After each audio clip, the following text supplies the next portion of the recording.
What is impulse buying? Impulse buying का मतलब होता है कि बिना किसी प्लानिंग के या अनप्लान्ड तरीके से कोई भी चीज़ों को या प्रोडक्ट को खरीद लेना। आज के टाइम में इम्पल्स बाइंग बहुत ही आसान हो गई है, क्योंकि हम सब जब भी टेक्नोलॉजी या फ़ोन का यूज़ करते हैं, जब भी हम कोई देखते हैं कि कोई सेल्स के ऑफ़र चल रहे हैं या डिस्काउंट चल रहा है, तो हम बिना कोई समय गंवाए, बिना पलक झपकते ही 1 सेकंड में कोई प्रोडक्ट को खरीद लेते हैं। इसी को हम कहते हैं इम्पल्स बाइंग।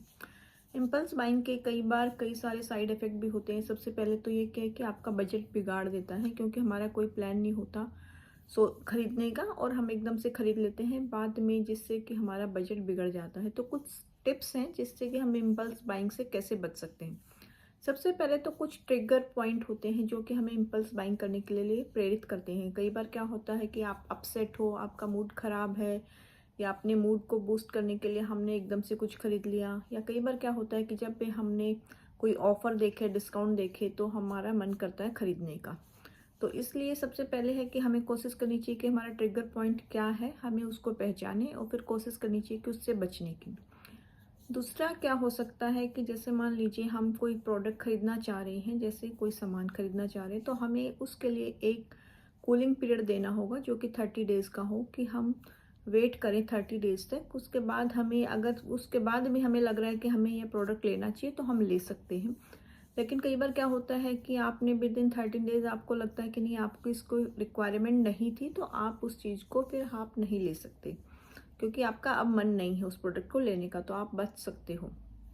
तीसरा इंपॉर्टेंट पॉइंट ये होता है कि आज के टाइम में क्या है कि जब भी आप क्रेडिट कार्ड से शॉपिंग करते हो, तो हमें पता ही नहीं चलता कि 1 सेकंड के लिए भी कि हमारे पैसे अभी जा रहे हैं कि नहीं। इसलिए हमें कोशिश करनी चाहिए कि हम कैश में या डेबिट कार्ड से पेमेंट करें। अगर आप कैश से पेमेंट करते हो, जैसे कि पुराने टाइम में होता था, तो आपको ऐसे लगता है कि रियल में आपने कुछ बाय किया है। या जब बैंक के डेबिट कार्ड से आपके पास मैसेज आता है कि आपके इतने पैसे डिडक्ट हुए, तो आप एक बार के लिए माइंडफुल हो जाते हो चीज़ों को खरीदने के लिए।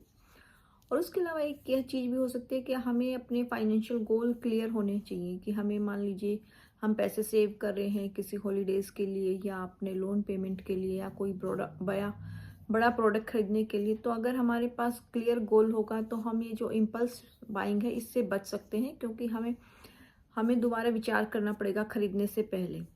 और एक दूसरी बात यह भी होती है कि हम इम्पल्स बाइंग में, कि मान लीजिए आपने पहले कोई सामान खरीदा रखा है, तो अब आप सोचिए और पुरानी जो प्रोडक्ट खरीदे थे उनको देखिए कि ये जो सामान आपने खरीदा था, ये सच्ची में आपको इनकी रिक्वायरमेंट थी या नहीं, या बेसिकली जस्ट आपने ऐसे ही खरीद लिए थे। तो इससे भी क्या है कि फ्यूचर में आप इम्पल्स बाइंग करने से बच सकते हैं। इम्पल्स बाइंग का मतलब यह